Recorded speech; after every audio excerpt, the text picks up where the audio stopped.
Good morning class. आज हम हमारे नए टेस्ट पेपर का सॉल्यूशन बनाते हैं। हमारा जो टेस्ट फॉर्म नंबर है वो हमारे पास है 024532। ये हमारे पास क्या है, रेलवे की टेस्ट सीरीज है जिसमें हमारे पास मैथ्स के हैं 35 क्वेश्चन। चलिए तो आज के पेपर को स्टार्ट करते हैं आज के पहले क्वेश्चन से। पहला क्वेश्चन ये रहा हमारी स्क्रीन पर। हमें क्या कह रहा है, किसी जनपद में रहने वाले व्यक्तियों की संख्या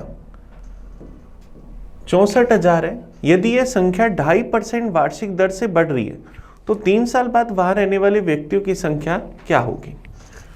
अब 2.5% से बढ़ रही है, 2.5% हटाया बट्टा में 100, ये पॉइंट हटाया बट्टा में 0, 25/1000 या 1/40।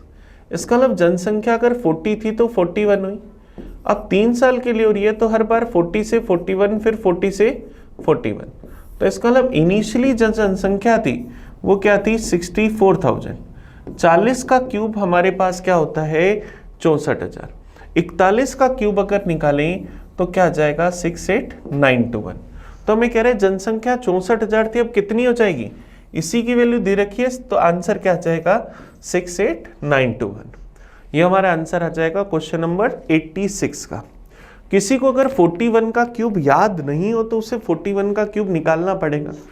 41 का स्क्वायर होता है 1681, 1681। इसको 41 से मल्टीप्लाई कर लो या ऑप्शंस पर ध्यान दो तो लास्ट में एक वाले दो ऑप्शन है, ऑप्शन सी और डी। ए और बी तो आपस में पहले ही कट जाएंगे तो आप उसका भी आइडिया लगाकर अपना आंसर निकाल सकते हो। चलिए नेक्स्ट क्वेश्चन पर आते हैं 87 पर। एच और डब्ल्यू की मासिक आय का अनुपात 4:3 है। उनके खर्चों का रेशो 3:2 है। उनमें से प्रत्येक 600 रुपये प्रति माह की बचत करता है। तो हमें डब्ल्यू की इनकम बतानी है कि कितने रुपए। हमारे पास दो लोग हैं एच और डब्ल्यू, इनकी इनकम का रेशो 4:3, इनके एक्सपेंडिचर का रेशो 3:2 और प्रत्येक की जो बचत है वो कितनी है 600 रुपये। तो हमें यहां से क्या कर रहे हैं, W की इनकम बतानी है कि क्या होगी। इसने 4 कमाए 3 खर्च कर दिए तो बचाएगा कितने 1। 3 कमाए 2 खर्च कर दिए तो बचाएगा कितने 1। 1 की वैल्यू 600 रुपये, 1 की वैल्यू 600 रुपये तो 3 की वैल्यू 1800 रुपये। तो हमारे पास क्या जाएगा, W की इनकम कितनी आ जाएगी 1800 रुपये। ऑप्शन सी हमारा आंसर आ जाएगा। चलिए नेक्स्ट क्वेश्चन की ओर चले, क्वेश्चन नंबर 88 की ओर। एबीसी में 555 रुपए की राशि इस अनुपात में बांटी जानी थी लेकिन गलती से इस अनुपात में बांट दी, तो सी को कितनी राशि अधिक मिली। अब हमें पता है कि एबीसी तीनों के लिए टोटल थे 555 रुपए। तीनों को जो अमाउंट मिलनी थी वो किस रेशो में बांटनी थी, 1/4 रेशो, 1/5 रेशो, 1/6 में। अब अगर अपन इसका एग्जैक्ट रेशो निकालना चाहिए तो सबको 60 से गुना कर दें तो क्या आ जाएगा 15:12:10 में। लेकिन हमने ए बी सी में किस रेशो में ये अमाउंट बांट दी, 4:5:6 में। तो हमें बताना है सी को कितनी राशि अधिक मिली। तो सी को ओरिजिनलिटी में कितने रुपए मिल रहे थे, अगर अपन ओरिजिनल अमाउंट निकाले तो 555, रेशो का टोटल 37, वैल्यू चाहिए 10 की। 37 से गया 15 बार 15 × 10 150 रुपये। सी को ओरिजिनलिटी में कितने रुपए मिल रहे थे 150 रुपये। अब सी को कितने रुपए मिल गए, टोटल है 555, रेशो का टोटल 15, वैल्यू में चाहिए 6 की। 5 से गया 3 बार, 5 से गया 111 बार, 3 से गया 2 बार, 111 × 2 222 रुपये। तो कितने रुपए का लाभ हो गया, 150 की जगह अगर 222 रुपये मिले तो क्या हो जाएगा 72 रुपीज का प्रॉफिट हो जाएगा। तो सी को कितनी राशि अधिक मिली 72 रुपीज, हमारा ऑप्शन आ जाएगा बी। चलिए नेक्स्ट क्वेश्चन पर आते हैं 89 पर। एक व्यक्ति एक वस्तु 660 रुपए में बेचकर उसके लागत मूल्य के 1/10 लाभ प्राप्त कर लेते हैं, तो उसका लाभ प्रतिशत बताना है कि क्या होगा। अब देखो उसके लागत मूल्य का 1/10 लाभ प्राप्त कर लेता है। कॉस्ट प्राइस अगर 10 है, प्रॉफिट 1 का, सेलिंग प्राइस 11। 10 वाली चीज पर 1 का प्रॉफिट, तो 1 प्रॉफिट हुआ 10 पर, परसेंटेज में चाहिए इंटू करा 100% से, तो क्या आ जाएगा 10%। तो हमारा आंसर क्या जाएगा 10%। या कोई चाहे तो डायरेक्ट 1/10 का मान क्या होता है 10%, डायरेक्ट अपना आंसर लिख सकता है ऑप्शन ए। चलिए नेक्स्ट क्वेश्चन पर आए, क्वेश्चन नंबर 90 पर। एक व्यक्ति एक मेज और एक चेयर 500 रुपए में खरीदता है।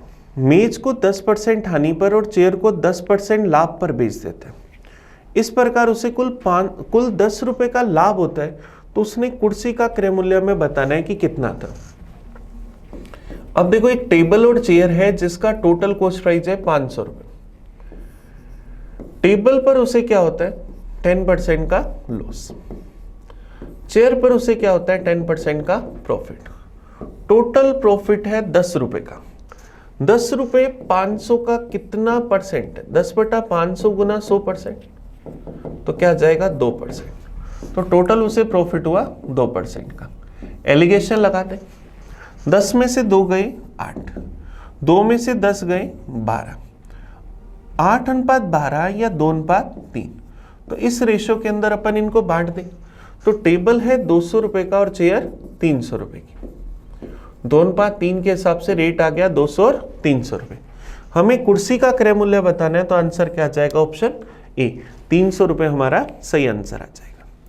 चलिए नेक्स्ट क्वेश्चन पर आते हैं, क्वेश्चन नंबर 91 पर।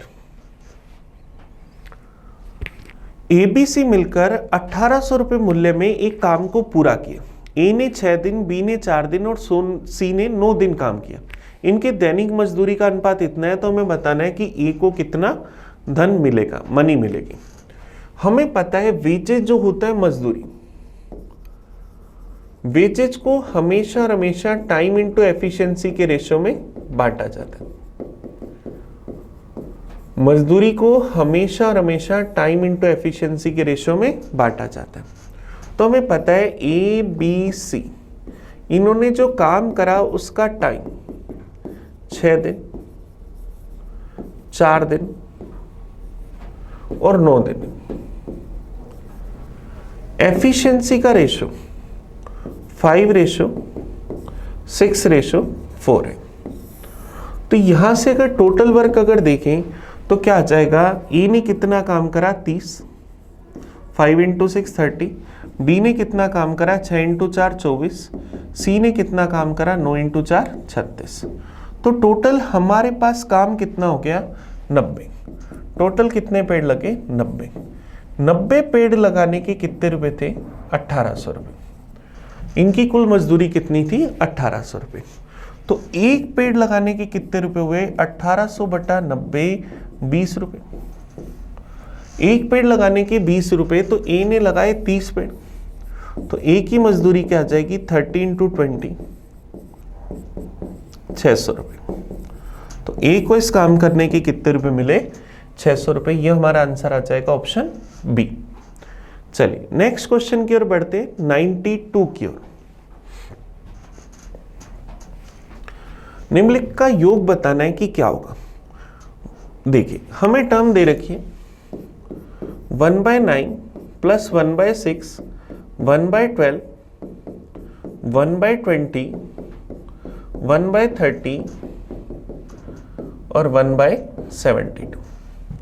अब 1/9 को छोड़कर बाकी सबको अगर चेक करें तो 1/6 क्या 2 × 3, 12 क्या 3 × 4, 20 क्या 4 × 5, 30 क्या 5 × 6 और 72 हमारे पास क्या 8 × 9। तब देखिए 1/9 प्लस इसको अगर मैं 1/2 - 1/3 प्लस 1/3 - 1/4, क्योंकि आप चेक करो 1/2 - 1/3 अगर लिखें या 1/2 × 3 लिखे बात एक ही। 1/3 - 1/4, 1/4 - 1/5, 1/5 - 1/6, 1/8 - 1/9। इस तरह से हमारे पास टर्म्स है। ये दोनों टर्म आपस में कट गई, ये दोनों आपस में, ये दोनों आपस में, ये दोनों आपस में, और ये भी दोनों आपस में। क्या बचा? 1/9 प्लस 1/2 माइनस में 1/9। 1/9 से 1/9 कट गया तो आंसर क्या आ गया? 1/2। तो ऑप्शन ए हमारे पास इसका सही आंसर आ जाएगा। 1/9 एक अलग टर्म दे रखी है, उसके अलावा बाकी सारी जो टर्म्स थी वो एक सीक्वेंस में थी, 2 into 3, 3 into 4, जिनको हमने सिंप्लीफाई करके अपना आंसर निकाल लिया। चलिए नेक्स्ट क्वेश्चन की ओर चले, 93 की ओर। sin 2 थीटा बराबर 1/2, तो हमें cos 75 डिग्री माइनस थीटा का मान बताना है कि क्या होगा। अब देखिए sin 2 थीटा बराबर अगर 1/2 है, साइन का मान 1/2 कितने डिग्री पर होता है? 30 डिग्री पर। तो थीटा का मान क्या है? 15 डिग्री। हमें क्या बताना है? cos 75 डिग्री माइनस थीटा, इसका मतलब 75 माइनस 15 तो cos 60 डिग्री। अब cos 60 डिग्री कितना होता है? 1/2। तो ये हमारा आंसर आ जाएगा ऑप्शन ए। चलिए नेक्स्ट क्वेश्चन पर बढ़ते हैं, 94 की ओर। साइन ए प्लस कोसेक के का स्क्वायर प्लस कोस ए प्लस सेक ए का स्क्वायर, हमें इसका आंसर बताना है कि क्या होगा। Sine a plus cosec a का होल स्क्वायर प्लस के अंदर कोस ए प्लस सेक ए का होल स्क्वायर, हमें इसे सिंप्लीफाई करना है। ज्यादातर हमारे आंसर 10 और कोट की टर्म में, तो चलिए हम इसको 10 और कोट की टर्म में लाने की कोशिश करते हैं। सबसे पहले अपन इनके स्क्वायर ओपन कर लेते हैं। तो क्या लिखें? Sine square A plus cosec square A plus 2 plus cos square A sec square A plus में 2। Sine square A plus cos square A को 1 लिखा, 1 plus 2 plus 2 plus cosec square A plus में सेक स्क्वायर ए। तो ये क्या बना? 5 plus cosec square A को 1 plus cot square ए और सेक स्क्वायर ए को 1 प्लस टेन स्क्वायर ए। तो क्या बन जाएगा? 5 plus 1 plus 1 7 plus ten square A plus cot square, ये हमारा आंसर आ जाएगा ऑप्शन ए। तो 94 का सही आंसर क्या आ जाएगा? ऑप्शन ए हमारा आंसर आ जाएगा। चलिए नेक्स्ट क्वेश्चन की ओर बढ़े, 95 की ओर। 95 क्या कह रहा है? एक मीनार की हाइट h है और समतल के किसी बिंदु से इसके शीर्ष का उन्नयन कोण अल्फा डिग्री। मीनार की ओर h/2 मीटर बढ़ने पर उन्नयन कोण बीटा हो जाता है। तो हमें क्या करना है? Coat alpha minus cot beta का मान बताना है कि क्या होगा। चलिए देखिए ध्यान देना, हम लोगों को ये दे रखा है कि हमारे पास ये कोई मीनार थी, उसकी हाइट हम लोगों को दे रखी है। स्टार्टिंग में एंगल अल्फा था, मीनार की ओर बढ़ने पर उन्नयन कोण हमारे पास क्या हो जाता है? बीटा हो जाता है। तो ये हम लोग एक डायग्राम बना रहे, ये इसकी height h, initially angle alpha, इसकी ओर बढ़े तो एंगल हो गया बीटा। कितनी दूरी तक बढ़े? h/2 तक, ये हम लोगों को दे रखे हैं। तो हमें फाइंड क्या करना है? Coat alpha minus cot beta. अब देखिए कोट अल्फा, कोट थीटा क्या होता है? Base upon perpendicular. तो अब देखो अल्फा के लिए अगर बात करें, ये दूरी अगर मैं x मान लूं, तो कोट अल्फा के लिए मैं बात करूं तो बेस कितना हो जाएगा? x plus h/2। परपेंडिकुलर कितना हो जाएगा? h। बीटा के लिए बेस हो जाएगा x, परपेंडिकुलर हो जाएगा h। तो क्या आ जाएगा? x upon h plus h/2 upon h minus में x upon h। x upon h से x अपॉन h कट गया, h से h कट गया, क्या आ गया? 1/2। तो आंसर क्या आ जाएगा? Option C. ऑप्शन सी हमारा इसका सही आंसर आ गया। चलिए नेक्स्ट क्वेश्चन की ओर बढ़े, क्वेश्चन नंबर 96 की ओर। यदि एक जीवा जो अपने एक सिरे पर खींची गई स्पर्शरेखा के साथ 45 डिग्री का कोण बनाती है, उसकी लंबाई 6 सेंटीमीटर है, तो वृत्त की त्रिज्या की लंबाई बतानी कि क्या होगी। अब देखो हमारे पास एक सर्किल है, इसके अंदर हमारे पास एक जीवा है।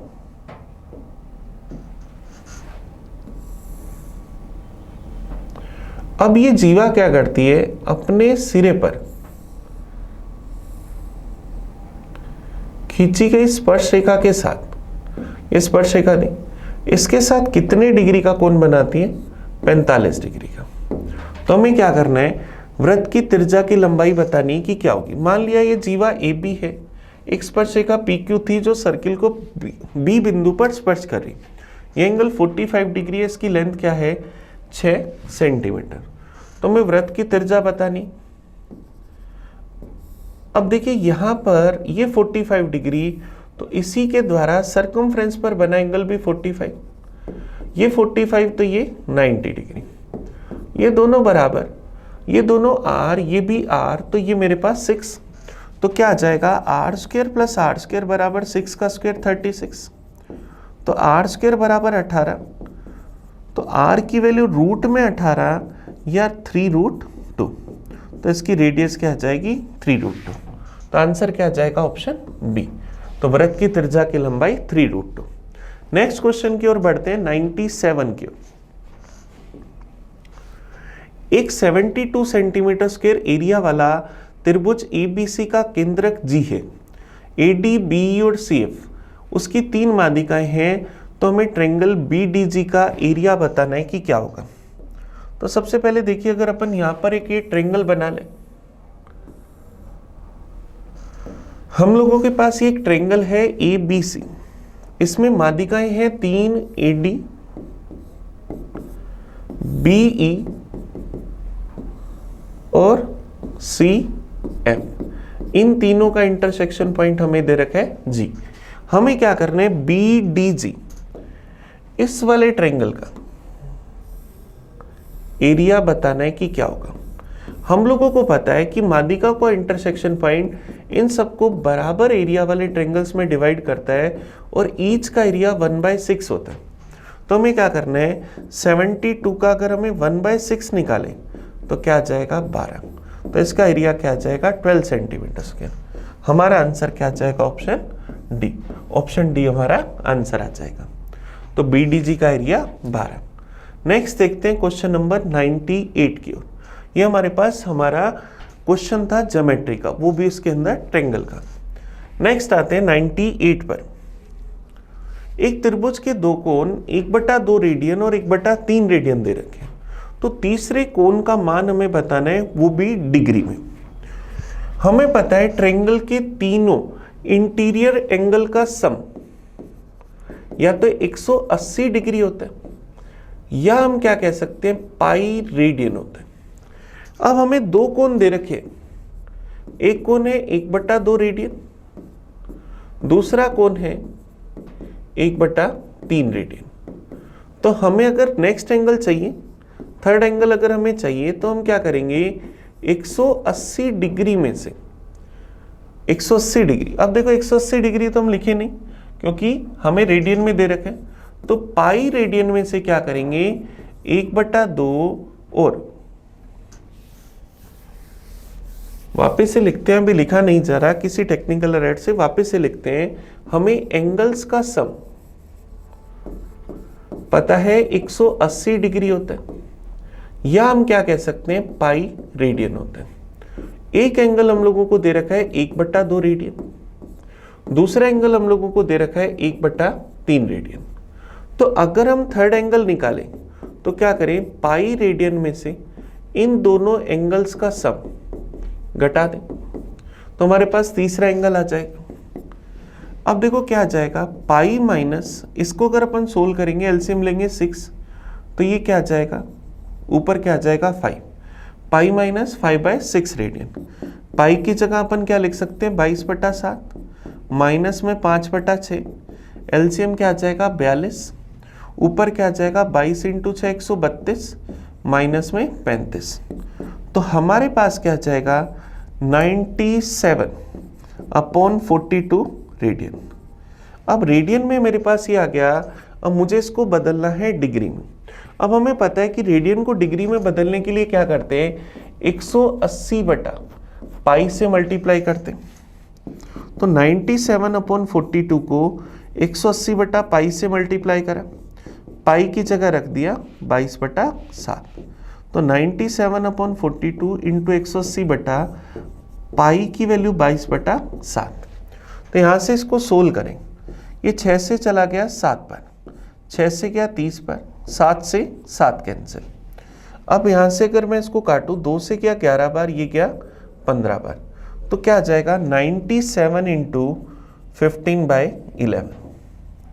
अब 97 को अगर अपन 15 से गुना करें, 11 का भाग दे। अब देखो 3 ऐसे ऑप्शन है जिसमें 11 का भाग जा रहा है और सारे एंगल आसपास में, तो 97 को अपन 15 से गुना करके लिख लेते हैं। तो 97 को 15 से गुना करा तो क्या है, 9 7 35, बच गया 3, 45 52 55, बच जाएगा 5, 1455/11, 11 का भाग गया एक बार, बच गया 3 35, चला जाएगा 3 बार, 33 बच जाएगा 2 25, फिर चला जाएगा 2 बार, तो क्या आ जाएगा 132 से 3/11 डिग्री। तो हमारा आंसर क्या आ जाएगा, ऑप्शन बी। ऑप्शन बी हमारे पास इसका सही आंसर आ गया। अब देखो किसी को अगर ऐसे ये क्वेश्चन थोड़ा मुश्किल अगर लगे तो हमें पता है ये दो एंगल है, 1/2 रेडियन और 1/3 रेडियन। तो इन दोनों का अगर मैं सम निकालूं तो ये क्या आ जाएगा, 5/6 रेडियन। 5/6 रेडियन को अगर डिग्री में बदलूं तो 180 बटा पाई से मल्टीप्लाई कर दूं और पाई की जगह रख दूं 22/7। 6 से गया 30 बार, फिर ये 2 से चला गया 11 बार, ये चला गया 15 बार, तो 15 इंटू 5 75 गुना 7/11। तो मेरे पास ये क्या आ जाएगा, 75 इंटू 7, 7 5 35, 525/11 डिग्री। अब ये 525/11 डिग्री आया तो तीसरा कोण 180 डिग्री में से 525/11 डिग्री घटा दो, तो एलसीएम क्या आ जाएगा 11। 180 का 11 गुना अगर करेंगे तो क्या आ जाएगा 1980 माइनस 525, तो हमारे पास यहाँ से क्या आ जाएगा 1455/11। सेम हमें वही वैल्यू मिल गई जो यहाँ से मिली थी, तो आंसर क्या आ जाएगा, ऑप्शन बी। ऑप्शन बी इसका सही आंसर आ जाएगा, जो आपको बेस्ट लगे। चलिए नेक्स्ट क्वेश्चन की ओर बढ़े, 99 नंबर की ओर। ABCD एक ट्रेपेजियम है जिसमें AB और CD आपस में बराबर है। AD और BC समांतर है, AD 5 है, BC 9 है, तो हमें इसका एरिया दे रखा है, तो हमें CD की लंबाई बतानी है कि क्या होगी। अब देखिए अगर अपन यहां पर एक ट्रेपेजियम बनाए, ये हम लोगों ने एक ट्रेपेजियम बना लिया, इस ट्रेपेजियम को अपन नाम दे देते हैं, बड़ी भुजा में दे रखी है BC, तो ABCD, हमें पता है AB और CD आपस में बराबर है। AD हमारे पास है 5 सेंटीमीटर, BC हमारे पास 9 सेंटीमीटर, ये दोनों एक दूसरे के क्या है, समांतर है। हमें इसका एरिया दे रखा है, तो हमें CD की लेंथ बतानी है कि क्या होगी। अब ट्रेपेजियम का एरिया क्या होता है, 1/2 समांतर भुजाओं का योग इनटू में हाइट बराबर किसके आएगा, एरिया के 35 के। तो यहां से क्या आ जाएगा, 9 और 5 14/2, 7 गुना h बराबर 35, तो h की वैल्यू क्या आ जाएगी 5। अब ट्रेपेजियम की हाइट अगर 5 है, हाइट अगर हमारे पास 5 है, तो यहां पर अगर अपन ये इसकी हाइट बनाए तो ये हमें पता है कि ये 5 है, तो दोनों साइड अगर अपन इसको बना ले,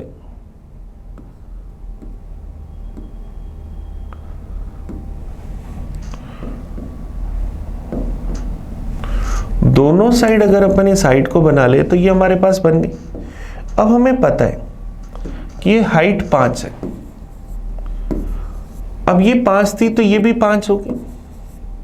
अब ये पूरी 9 थी तो 2 ये आएगी और 2 ये आएगी, ये राइट एंगल बनेगा, तो ये वाली भुजा क्या आ जाएगी, 5 का स्क्वायर 25 प्लस 2 का स्क्वायर 4, तो क्या आ जाएगा रूट में 29।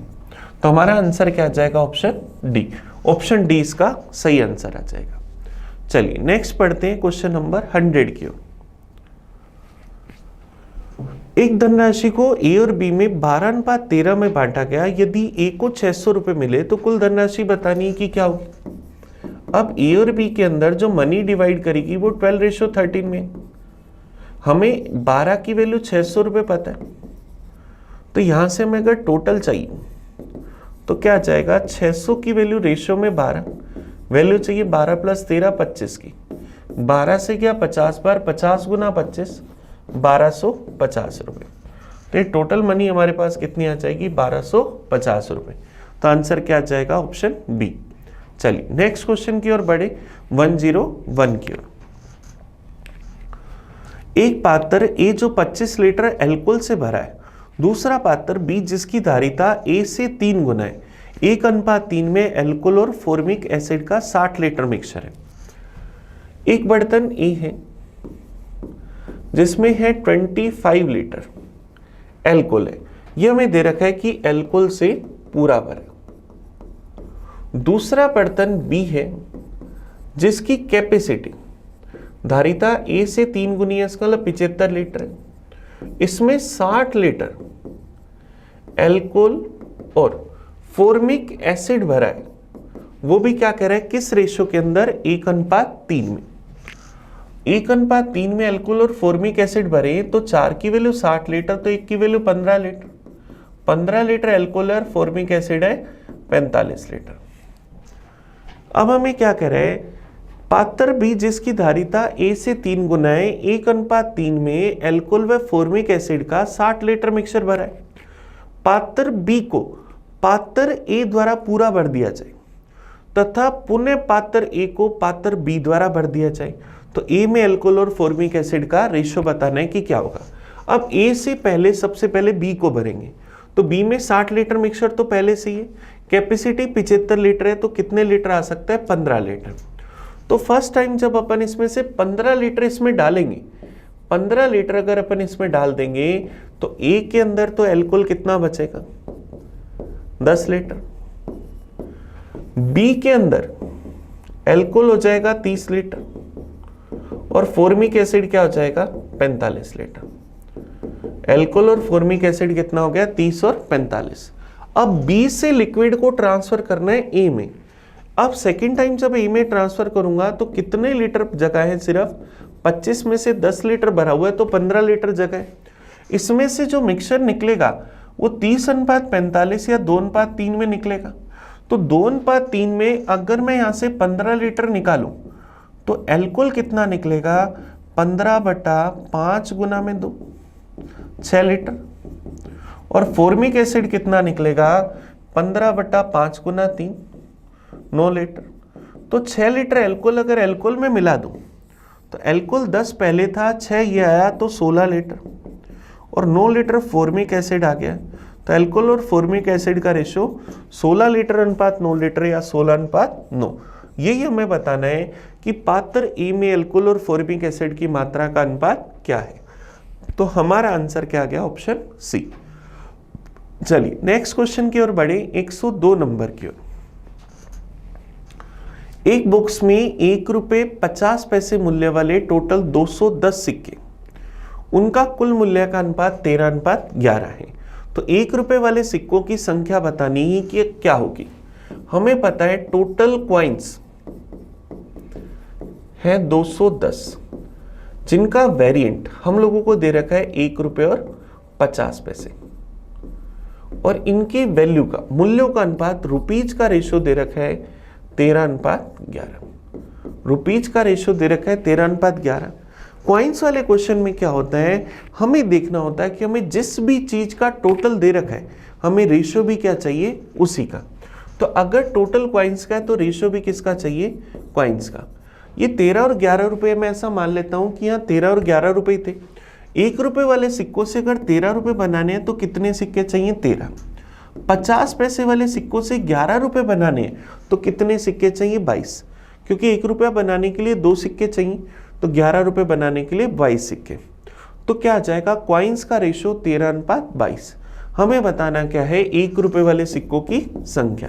तो 1 रुपीज के अगर कॉइन्स निकालें, टोटल कॉइन्स है 210, total number of coin ratio में 35, वैल्यू चाहिए 13 की। 35 से गया 6 बार, 13 गुना 6 78। तो ₹1 वाले कॉइन्स कितने आ जाएंगे 78। ये हमारा आंसर आ जाएगा ऑप्शन डी। ये हमारे पास हुआ 102 नंबर। ये कॉइन्स का क्वेश्चन है। चलिए नेक्स्ट क्वेश्चन पर आते हैं 103 पर। ए एक काम के 2/3 भाग को 4 दिन में करता है, बी उसी काम के 3/5 भाग को 6 दिन में। तो दोनों मिलकर उस काम को कितने दिन में पूरा कर सकते हैं। अब हमें पता है कि ए किसी काम का 2/3 भाग 4 दिन में करता है, बी इसी काम का 3/5 भाग 6 दिन में। हमें बताना है ये दोनों मिलकर पूरा काम कितने समय में करेंगे। तो ए अकेला पूरा काम अगर मैं बात करूं तो 2 से क्या 2 बार 3 दूनी 6 दिन में कर लेगा। ये 3 से क्या 1 बार, ये क्या 2 बार, बी पूरा काम 5 दूनी 10 दिन में कर लेगा।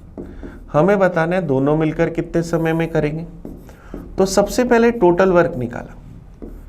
टोटल वर्क क्या आ जाएगा 30, ए की एफिशिएंसी 5, बी की एफिशिएंसी 3, दोनों की एफिशिएंसी 8। तो दोनों का टाइम क्या होगा, टोटल वर्क अपॉन एफिशिएंसी 30/8 या 15/4 या 3 से 3/4 दिन। तो दोनों मिलकर इस काम को कितने दिन में कर देंगे, 3 से 3/4 दिन में। ये हमारा ऑप्शन आ जाएगा सी। चलिए नेक्स्ट क्वेश्चन की ओर बढ़े, 104 नंबर की ओर। एक 5 किलोमीटर लंबी सड़क 100 दिन में बनाने के लिए 280 कामगारों को लगाया गया, लेकिन 80 दिन बाद पाया गया कि 3.5 किलोमीटर सड़क ही बन पाई है। अब कितने और कामगारों को लगाया जाए ताकि निश्चित अवधि में काम पूरा हो जाए। अब हमने सबसे पहले टारगेट लिया कि हम 5 किलोमीटर की सड़क बना देंगे 100 दिन में।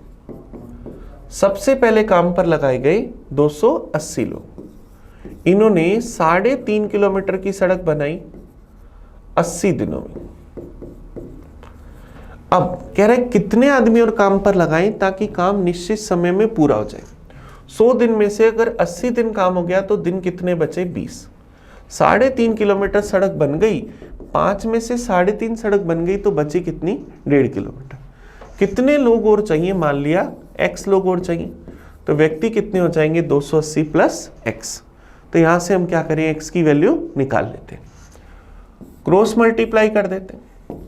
तो क्या आएगा 280 प्लस x इंटू में 3.5 किलोमीटर को 7/2 गुना में 20 बराबर क्या आ जाएगा 280 इंटू 3/2 गुना में 80। 2 से 2 कैंसिल, 20 इंटू 7 140 से क्या 2 बार, 3 दूनी 6, 80 इंटू 6 480। तो 280 प्लस x बराबर अगर 480 तो x का मान क्या आ जाएगा 200। तो इसका मतलब काम को निश्चित अवधि में पूरा करने के लिए कितने कामगारों की और आवश्यकता होगी 200 की। यह हमारा आंसर आ जाएगा। चलिए नेक्स्ट क्वेश्चन की ओर बढ़े, क्वेश्चन नंबर 105 की ओर। अपनी सामान्य गति से 5/6 भाग की गति से चलने पर एक व्यक्ति को 20 मिनट की देरी हो जाती, तो उसका सामान्य समय बताना है कि क्या होगा। Walking 5/6 of his usual rate, a man is 20 minute late. अब देखो कोई जा रहा होगा तो इसका मतलब डिस्टेंस कांस्टेंट होगी। जब डिस्टेंस कांस्टेंट होती है तो स्पीड और टाइम इनवर्सली प्रोपोर्शनल।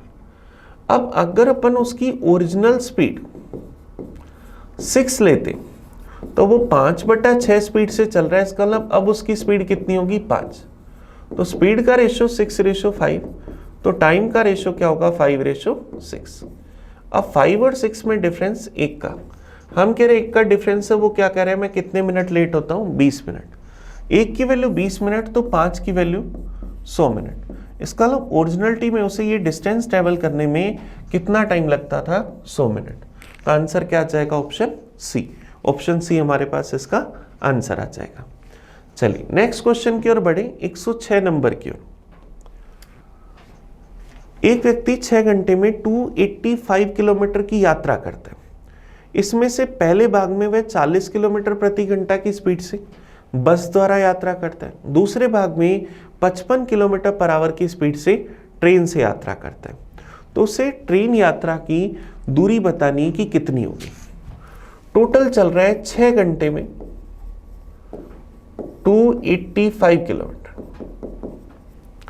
हमें पता है वो पहला भाग बस से ट्रेवल करता है, बस से चलता है 40 किलोमीटर पर आवर की स्पीड से। फिर नेक्स्ट वो चलता है ट्रेन से 55 किलोमीटर पर आवर की स्पीड से, और 6 घंटे में 285 किलोमीटर चला, तो क्या एवरेज स्पीड 285/6 आ जाएगी। तो यहां से हम क्या एलिगेशन लगा दें, यहां से अगर अपन एलिगेशन लगाएं अपोन वाला 6 हटाने के लिए सबको 6 से मल्टीप्लाई कर दें, तो क्या आ जाएगा 40 × 6 240, 55 × 6 330 और ये आ जाएगा 285। तो यहां से क्या आ जाएगा 45 रेशो के अंदर, ये भी क्या आ जाएगा 45। 285 में से 240 गए तो 45, 330 में से 285 गए तो भी 45। तो रेशो क्या आ गया 1:1। ये 1:1 किसका आया, टाइम का। इसका मतलब जितना टाइम वो बस से चलेगा उतना ही टाइम ट्रेन से चलेगा। तो 6 घंटे में से 3 घंटे बस से चला और 3 घंटे ट्रेन से। ट्रेन की डिस्टेंस निकालनी, डिस्टेंस क्या होगी स्पीड इनटू टाइम। स्पीड है 55 किलोमीटर/आवर, टाइम है 3 घंटे, तो कितनी दूरी चल लेगा 165 किलोमीटर। तो ट्रेन से कितनी दूरी चल लेगा 165 किलोमीटर। ये हमारा आंसर आ गया। चलिए नेक्स्ट क्वेश्चन की ओर चले, क्वेश्चन नंबर 107 की ओर। 107 देखो, अब देखिए 106 जो था वो भी हमारे पास टाइम एंड डिस्टेंस का क्वेश्चन था जिसमें एवरेज स्पीड से रिलेटेड था। नेक्स्ट हमारे पास है, ये भी हमारे पास टाइम एंड डिस्टेंस का 107। एक कार द्वारा 35 किलोमीटर दूरी तय करने के बाद उसकी चाल को 50% बढ़ा दिया जाता है, वह 30 मिनट पहले पहुंच जाता है। यदि चाल 15 किलोमीटर पहले बढ़ा दी होती तो वो 35 मिनट पहले पहुंच जाता। तो कार द्वारा तय की गई दूरी बतानी कि क्या होगी। अब स्पीड 50% से बढ़ानी है, स्पीड 50% से बढ़ानी है। 50% से बढ़ाने का मतलब 1/2 बढ़ानी। तो सबसे पहले हम कह रहे हैं कि उसने 35 किलोमीटर दूरी तय करी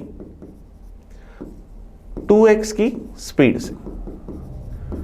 इसके बाद हमने उसकी स्पीड 50% बढ़ा दी, मतलब 3x कर दी। तो वो कितनी मिनट पहले पहुंच गया 30 मिनट। अब कह रहे अगर उसकी चाल 15 किलोमीटर पहले बढ़ा दी होती, 15 किलोमीटर पहले बढ़ा दी होती, इसका मतलब 35 में से वो सिर्फ 20 किलोमीटर चलता 2x की स्पीड से, फिर चलता है 3x की स्पीड से, और फिर इसके बाद वाली दूरी तो 3x से चल ही रहा था। तो वो क्या होता 35 मिनट जल्दी पहुंच जाता, 35 मिनट जल्दी पहुंच जाता। अब देखो दोनों बार पहुंचने के डिफरेंस, टाइम में डिफरेंस कितना आ रहा है 5 मिनट का। 5 मिनट का डिफरेंस क्यों आ रहा है इस 15 किलोमीटर के कारण कि 15 किलोमीटर पहले तो चल रहा था 2x से, अब चल रहा है 3x से, इसीलिए 5 मिनट का डिफरेंस आ रहा है। तो टाइम बराबर यहां से अगर मैं कहूं कि डिस्टेंस वाला फॉर्मूला अगर अपन लगा दें तो d बराबर s1 इंटू s2 अपॉन दोनों स्पीड का डिफरेंस इंटू टाइम का डिफरेंस। इस 5 मिनट को आवर्स में बदलना है तो 60 का भाग दे दिया, x से x गया, 15 से 15 गया, तो 2x की वैल्यू 60। इसका मतलब उसकी ओरिजिनल स्पीड क्या थी 60 किलोमीटर/आवर। अब हमें स्पीड तो मिल गई लेकिन हमें दूरी बतानी। अब देखो यहां से स्पीड हमें मिल गई, हमें दूरी बतानी है। उसका दोनों बार पहुंचने के टाइम में डिफरेंस कितना आता है 30 मिनट का। अगर 2x और 3x से चलता है तो डिफरेंस आता है 30 मिनट का। तो ये बाद वाली जो दूरी है, ये दूरी अगर अपन निकालें तो एक बार स्पीड 60, एक बार स्पीड 90, दोनों स्पीड का डिफरेंस 30, टाइम का डिफरेंस आया 30 मिनट का, आवर्स में बदलना है 60 का भाग दिया, 30 से 30 गया, 60 से 60 गया, तो क्या आया 90 किलोमीटर। इसका मतलब पहले चला 35 किलोमीटर, बाद में चला 90 किलोमीटर, तो टोटल दूरी कितनी आ गई 125 किलोमीटर। ये हमारा आंसर आ जाएगा। उसके द्वारा कार द्वारा तय की गई दूरी, पहले चल रहा है 35, बाद में चल रहा है 90, 35 + 90 125 किलोमीटर। तो आंसर क्या आ जाएगा ऑप्शन सी। चलिए नेक्स्ट क्वेश्चन पर आए 108 पर। एक संख्या को जब 899 से डिवाइड किया जाता है तो रिमाइंडर 65 आता है। यदि उसी संख्या को 31 से डिवाइड किया जाए तो रिमाइंडर क्या आएगा।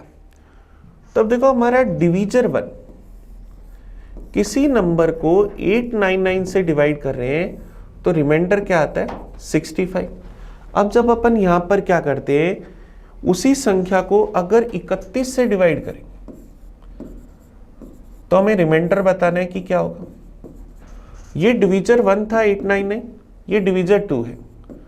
डिवीजर 1 में क्या डिवीजर 2 का पूरा पूरा भाग जा रहा है? डिवीजर 1 में क्या डिवीजर 2 का पूरा पूरा भाग जा रहा है? 899 में 31 का पूरा पूरा भाग जा रहा है, बिल्कुल जा रहा है। कंडीशन फुलफिल हो रही है। तो नया रिमाइंडर क्या होगा, पहले वाले रिमाइंडर में नए डिवीजर का भाग दे दो। तो 65 में 31 का भाग दिया, तो 31 दुना क्या आ जाएगा 62। तो रिमाइंडर क्या बच जाएगा 3। तो हमारा आंसर क्या आ जाएगा ऑप्शन ए। ऑप्शन ए हमारे पास 108 का सही आंसर आ जाएगा। चलिए नेक्स्ट क्वेश्चन की ओर बढ़े, 109 नंबर की। 109 में हमें एक वैल्यू दे रखी है, हमें इसको सिंप्लीफाई करके इसका मान बताना है कि क्या होगा।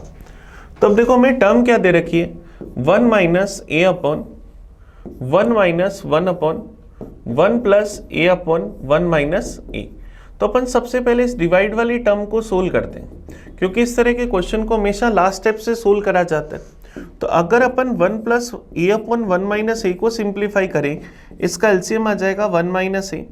तो 1 माइनस ए प्लस ए से कैंसिल हो जाएगा, तो 1 अपॉन 1 माइनस ए। तो इस टर्म की जगह 1 अपॉन 1 माइनस ए लिख सकते हैं। और ये 1 माइनस ए यहां आते ही क्या होगा, ऊपर चला जाएगा। यहां मैं लिखूंगा 1 अपॉन 1 माइनस ए, तो 1 माइनस ए क्या आया, ऊपर चला गया।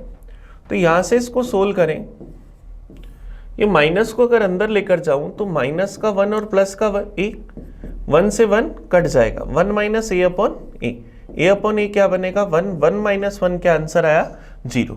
तो हमारे पास इसका आंसर क्या जाएगा ऑप्शन सी। ऑप्शन सी हमारा इसका आंसर आ गया। चलिए नेक्स्ट क्वेश्चन की ओर बढ़ते हैं, क्वेश्चन नंबर 110। अब देखो 110 नंबर हमारे पास क्या है, अलजेब्रा का क्वेश्चन है।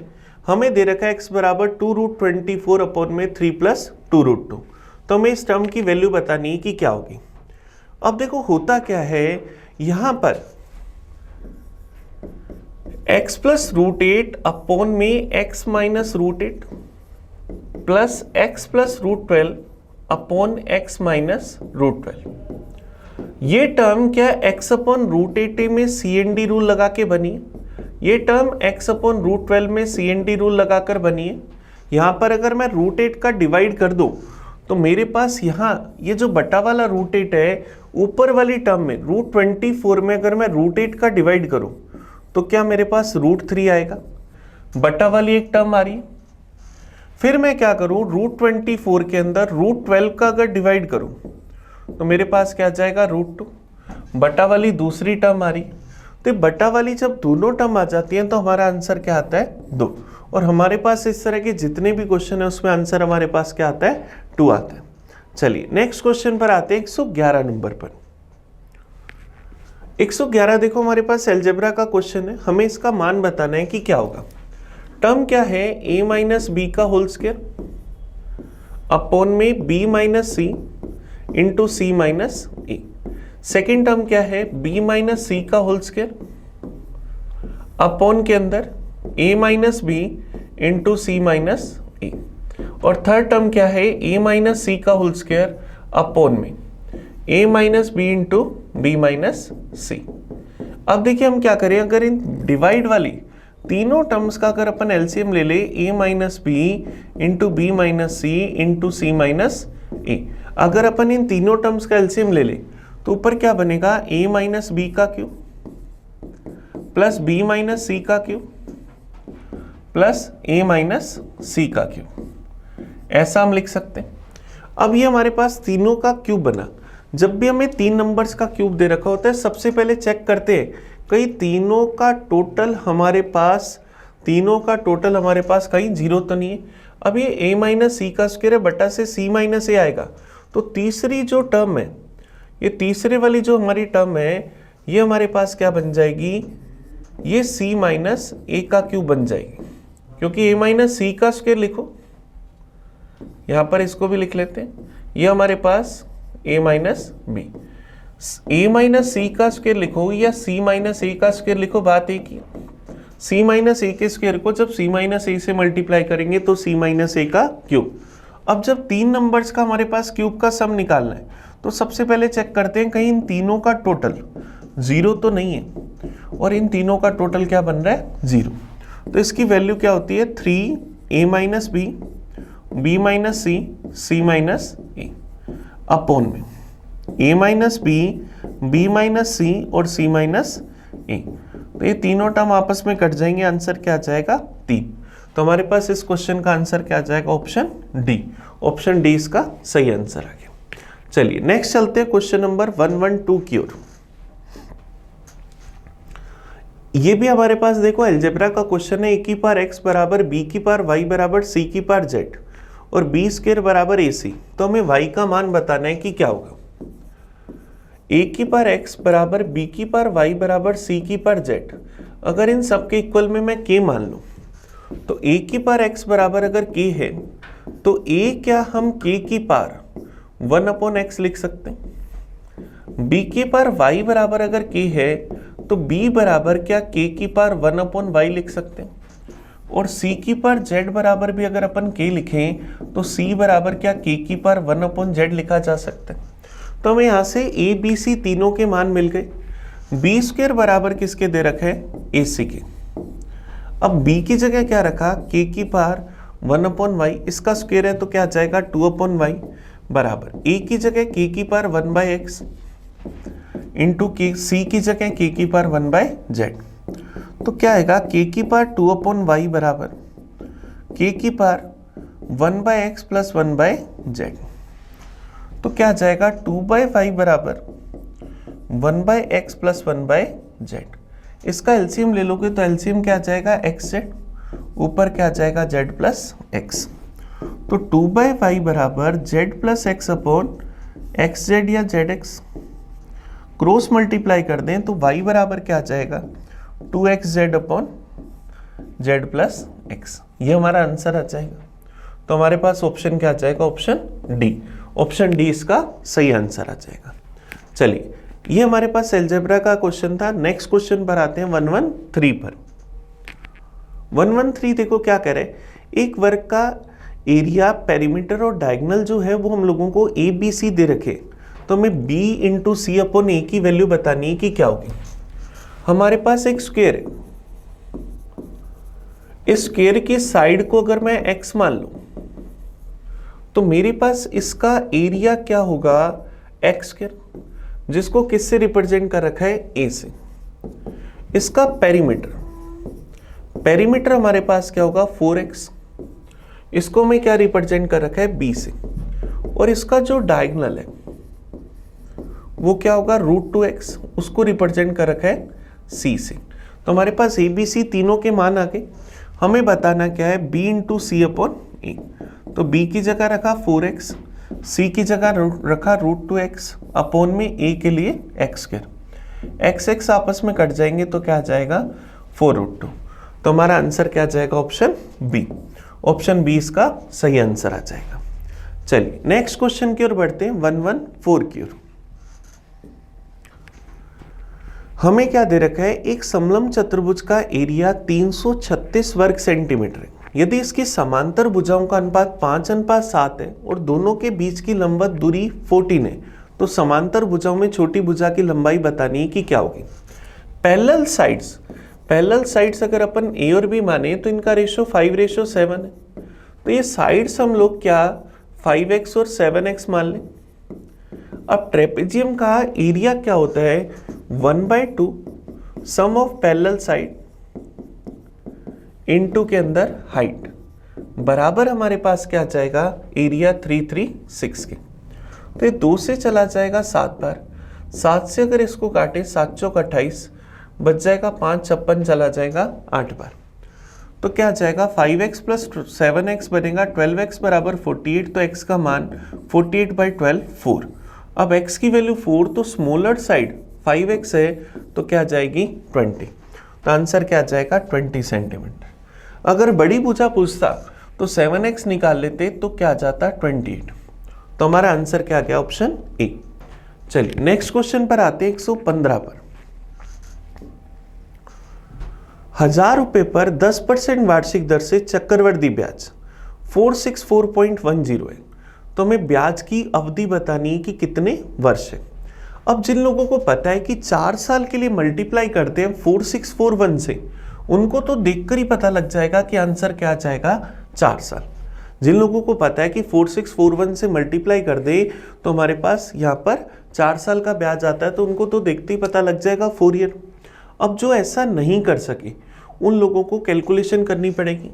आपके पास CI का फॉर्मूला लगाओ, अगर CI का फॉर्मूला होता है P इंटू 1 + R/100 की पावर T माइनस में 1, इस तरह से हम लिख सकते हैं। CI है 464.10, प्रिंसिपल हमारा 1000, बटा में ले आए हम प्रिंसिपल को, रेट है 10%, तो क्या आएगा 110/100 की पावर T माइनस में क्या आ जाएगा 1, ऐसा हम लिख सकते हैं। अब हमें इसको सोल्व करने के लिए -1 को इधर लाना पड़ेगा। -1 को इधर लाएंगे तो क्या आएगा 1 + 464.10 अपॉन में 1000 बराबर आएगा 110/100 की पावर T। तो ये पॉइंट हटाओगे, बटा में 2 0, 1 0 कट जाएगा, यहाँ से आएगा 10,000 + 4,641, 14,641 बटा 10,000। ये क्या बनेगा 11/10 की पावर 4 बराबर क्या आएगा 11/10 की पावर T। बेस बराबर तो पावर भी बराबर, तो T बराबर 4। तो टाइम कितना आ जाएगा 4 साल। और फिर चाहो तो ट्री मेथड की मदद से एक एक करके फाइंड भी कर सकते हो। नेक्स्ट क्वेश्चन की ओर बढ़ते हैं। 116 नंबर, पूर्ण वर्ग बनाने के लिए इसमें से घटाई जाने वाली लघुत्तम संख्या हमें बतानी है कि क्या होगी। Find the least number to be subtract from 16800 to make it a perfect square. हमारे पास नंबर है 16800। इसको सोल्व करने के लिए हम क्या करते हैं, डिवाइड रूल का अप्लाई कर लेते हैं ताकि हमें पता लग जाए कि इसमें से क्या घटाना है। तो 2-2 डिजिट के पेयर बनाए, तो पहला पेयर हमारे पास हमने 3 डिजिट का 168 बना लिया। तो इससे छोटा परफेक्ट स्क्वायर 12 का, इससे छोटा परफेक्ट स्क्वायर 12 का, तो 12 गुना 12 144। यहाँ से 144 अगर अपन लेस कर दें, तो इसको अगर अपन यहाँ पर ऐसे दोबारा लिखें तो हमारे पास देखो क्या है 16800। हमें इसका रूट निकालना है, तो हम डिवाइड रूल का अप्लाई करते हैं। एक पेयर 00 का, एक पेयर 168 का, इससे छोटा परफेक्ट स्क्वायर 12 का, तो क्या बना 144। इसमें से 144 घटाएं तो क्या बचा 24। ऊपर से एक पेयर उतार लिया 00, 12 और 12 को जोड़ा 24, ये मेरे पास आ गया 24। अब अगर मैं इसको 240 मानूं तो 10 गुना यहाँ पर बड़ा हो जाएगा। अपन अगर 8 गुना चेक करके देखें या अपन 9 गुना चेक करें तो क्या आ जाएगा 9 9 जा 81, 9 × 4 36 + 8 क्या आ जाएगा 44, ये क्या आ जाएगा 2241। 9 जा इसका छोटा आ गया, तो इसमें से 2400 में से 2241 अगर घटाए तो क्या बच जाएगा 159। अब 159 बच रहा है, इसका मतलब क्या आ जाएगा, घटाना क्या पड़ेगा 159। जैसे ही 159 घटाएंगे तो ये 129 का स्क्वायर बन जाएगा, 129 का स्क्वायर बन जाएगा। तो आंसर क्या आ गया, ऑप्शन ए। चलिए नेक्स्ट क्वेश्चन पर आते हैं 117 पर। 117 देखो हमारे पास DI का क्वेश्चन है। क्या कह रहा है, the table given below describe the distribution of loan by various banks. हमें कह रहे हैं ये तालिका विभिन्न बैंकों के द्वारा जो ऋण वितरण किया गया उसको दिखाती। 5 वर्षों के दौरान औसतन किस बैंक ने ऋण का वितरण सर्वाधिक किया। हमें क्या करना है, इसमें से बताना है कि किस बैंक ने ऋण का वितरण सर्वाधिक किया। तो हमें क्या करना पड़ेगा, इनका टोटल निकालना पड़ेगा। और ऑप्शन में चारों ही बैंक दे रखें। अब अगर अपन यहाँ से इनको डाटा को देखें तो डाटा को देखने से ऐसा लग रहा है कि यहाँ पर तो देखो ये सारा 30 से अंडर जा रहा है, आर तो क्यू 30 से ऊपर आ रहा है, लेकिन इसमें 3 वैल्यू 30 से 100 है। और पी और एस के अंदर 3 वैल्यू 30 से प्लस है और पी के अंदर 2 वैल्यू है। तो अपन एस और पी की वैल्यू का टोटल कंपेयर कर लेते हैं। यहाँ से क्या आ जाएगा 9 2 11 और 20 और 5 25, 4 6 9, 9 और 5 14, 145। तो पी ने तो टोटल लोन डिस्ट्रीब्यूट करा 145। एस का अगर अपन चेक करें 5 3 8 और 4 12, 12 और 7 19, कैरी आ गई 1, 4 और 2 6, 6 और 6 12 और 2 14, 149। सबसे बड़ी वैल्यू किसकी आ रही है? एस की। तो हमारा आंसर क्या आ जाएगा? Option D. ऑप्शन डी इसका सही आंसर आ जाएगा। आप चाहो तो क्यू और आर का टोटल भी कर सकते हो। नेक्स्ट क्वेश्चन पर आते हैं 118 पर। 118 देखो इसी डीआई का क्वेश्चन है। वर्ष 2010 की तुलना में 2011 में सभी बैंकों के द्वारा किए गए ऋण वितरण में कितने % की वृद्धि हुई? अब 2010 में सभी बैंकों का अगर मैं टोटल निकालूं और 2011 में, तो 2010 का अगर अपन टोटल देखें तो हमारे पास क्या आ जाएगा? 12 और 3 15 और 7 22, 15 और 7 22, कैरी आ गई 2, 5 और 4 9 92। यहाँ से अगर देखें 9 और 5 14, कैरी आ जाएगी 1, 5 और 5 10 104। 2010 का टोटल था 92, 2011 का टोटल है 104। तो कितना ज़्यादा है 2011 में? 12 ज़्यादा है। किससे ज़्यादा है? 92 से। परसेंटेज में चाहिए, इंटू करा 100% से। 4 से चला गया 3 बार, 4 से चला गया 23 बार, तो क्या आ जाएगा? 300/23%। अब 300 में अगर अपन 23 का डिवाइड कर दें तो डिवाइड सबसे पहले चला जाएगा 1 बार, बच जाएगा 7 70, फिर चला जाएगा 3 बार 69। अब बच गया 1, पॉइंट लगाया, नहीं जा रहा, 0 लगाया, यहाँ से हमें 0 मिल जाएगा, फिर ये चला जाएगा 4 बार। तो ऑप्शन क्या आ जाएगा? बी। ऑप्शन बी इसका सही आंसर आ जाएगा। चलिए नेक्स्ट क्वेश्चन पर आते हैं 119 पर। किन किन बैंकों ने औसतन लगभग समान ऋण वितरण करा? अभी देखिए थोड़ी देर पहले हमने पी और एस का टोटल निकाला था। पी का टोटल हमारे पास था 145, एस का टोटल हमारे पास था 149। लगभग इन दोनों का सेम है। क्यू और आर का अगर आप चाहो तो चेक कर लेते हैं। 5 और 9 14 और 7 21, कैरी आ जाएगी 2, 5 और 2 7 और 3 10 13 131। आर का अगर चेक करें 8 7 15 और 8 23 और 26 और 5 31, 5 2 और 9 11 और 12 121। नियरेस्ट वैल्यू किसकी है? पी और एस की। तो आंसर क्या आ जाएगा? Option A. ऑप्शन ए इसका सही आंसर आ जाएगा। चलिए नेक्स्ट क्वेश्चन पर आते हैं 120 पर। अब देखो 120 इस डीआई का क्वेश्चन नहीं, हमें क्या कह रहे हैं? Find the perimeter of A square which is symmetrically inscribe in a semi circle of radius 10 centimetre. उस वर्ग का परिमाप ज्ञात करना है जो 10 सेंटीमीटर त्रिज्या वाले एक वृत्त में पूर्णतः समाहित है। तो अब देखो यहां से अगर अपन एक सेमी सर्किल बनाए,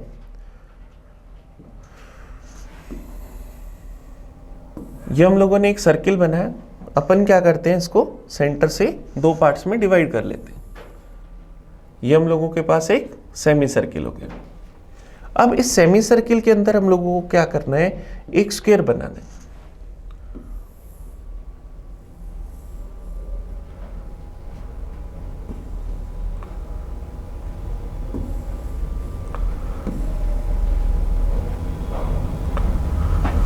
चलिए अब देखो यहां से अगर अपन देखें कि ये स्क्वायर हमारे पास हमने मान लिया कि इसके अंदर है। ये हमारे पास डायग्राम है। ये स्क्वायर हम लोग इस तरह से मान रहे हैं कि ये स्क्वायर इसी की इस साइड पर है और यहाँ पर इसको स्पर्श कर रहे हैं। उस वर्ग का परिमाप ज्ञात करना है जो 10 सेंटीमीटर त्रिज्या वाले अर्धवृत्त में पूर्णतः समाहित है। अब मैं इसकी साइड अगर ये मान लूँ तो ये ए है, ये a/2 होगी और ये सर्किल के सेंटर से सरकमफ्रेंस तक की दूरी क्या होगी? 10। तो यहाँ से क्या मैं पाइथागोरस थ्योरम लगा दूँ? a² + a² / 4 बराबर क्या आ जाएगा? 10 का स्क्वायर 100। तो 5/4 a² बराबर 100 है, तो a² बराबर 100 × 4/5, तो क्या आ जाएगा? 80। a² बराबर अगर 80 आया तो a की वैल्यू √80, √80 का मतलब 16 × 5। तो यहाँ इसको अपन रूट से बाहर निकाले तो 4√5। तो ये स्क्वायर की भुजाई। अब मुझे उसका परिमाप बताना है, मुझे क्या करना है? उसका पेरीमीटर फाइंड करना है। तो स्क्वायर का पेरीमीटर परिमाप क्या होता है? 4a। तो क्या आ जाएगा? 4 × 4√5, तो क्या आ जाएगा? 16√5। ये हमारा आंसर आ जाएगा ऑप्शन डी। ऑप्शन डी इसका सही आंसर आ गया। हमें पता है ये पूरी रेडियस 10 थी, ये भी 10 है। ये एक हमारे पास के सिमेट्रिक है, इसलिए इसको 2 बराबर भागों में बांटेगा। चलिए, तो आज के पेपर के हमने पूरे क्वेश्चंस का एनालाइज करा। आप इस वीडियो को अच्छे से देखना। आपको कहीं भी कोई डाउट हो, परेशानी हो तो आप मुझे कमेंट करके बताना। हम मिलेंगे अगले पेपर में नई सॉल्यूशन के साथ। तब तक थैंक यू।